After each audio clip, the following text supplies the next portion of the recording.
વડોદરામાં ડોક્ટરના પ્રિસ્ક્રિપ્શન વગર વજન ઉતારવાના ઇન્જેક્શન વેચતી મેડિકોમેન્ટ સોલ્યુશનનું લાયસન્સ કરાયું રદ. નકલી ગ્રાહક બની ઓનલાઈન કૌભાંડનો કર્યો પર્દાફાશ. વડોદરા શહેરમાં લોકોના આરોગ્ય સાથે ગંભીર છેડા કરતા એક કૌભાંડનો પર્દાફાશ ફૂડ એન્ડ ડ્રગ્સ વિભાગ દ્વારા કરવામાં આવ્યો છે. ઓનલાઈન દવા વેચાણના નામે ડોક્ટરના પ્રિસ્ક્રિપ્શન વિના ગેરકાયદેસર રીતે ઇન્જેક્શનનું વેચાણ કરવા બદલ તંત્રે કડક કાર્યવાહી હાથ ધરી છે.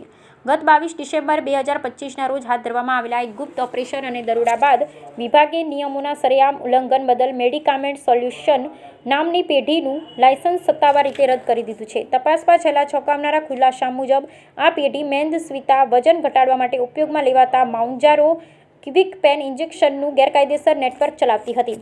ફૂડ એન્ડ ડ્રગ્સ વિભાગના અધિકારીઓ ડમી ગ્રાહક બની વેબસાઇટ મારફતે ઇન્જેક્શનનો ઓનલાઈન ઓર્ડર આપ્યો હતો. જ્યારે પાર્સલની ડિલિવરી થઈ ત્યારે સ્પષ્ટ થયું કે આ એજન્સી કોઈપણ તબીબી સલાહ કે પ્રિસ્ક્રિપ્શન વિના સીધી જ ગ્રાહકોને દવાઓ પહોંચાડી રહી છે. લોકોના જીવ જોખમમાં મૂકતી આ ગંભીર બેદરકારીને પગલે વિભાગ સંચાલકો સામે ફોજદારી કાર્યવાહી પ્રક્રિયા શરૂ કરી દીધી છે. તબીબી નિષ્ણાંતોના મતે વજન ઉતારવાના આ ઇન્જેક્શનની નિષ્ણાંતની દેખરેખ વિના ઉપયોગ અત્યંત ઘાતક સાબિત થઈ શકે છે, જેનાથી કિડની અને સ્વાદુપિંડ પેનિક્રિયાસ સહિતના શરીરના મહત્વના અંગોને ગંભીર નુકસાન પહોંચાડવાનું મોટું જોખમ રહેલું છે.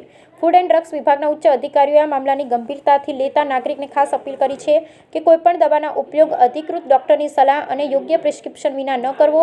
તંત્ર દ્વારા ઓનલાઈન વેચાતી આવી શંકાસ્પદ દવાઓથી સાવચેત રહેવા તાકીદ કરવામાં આવી છે.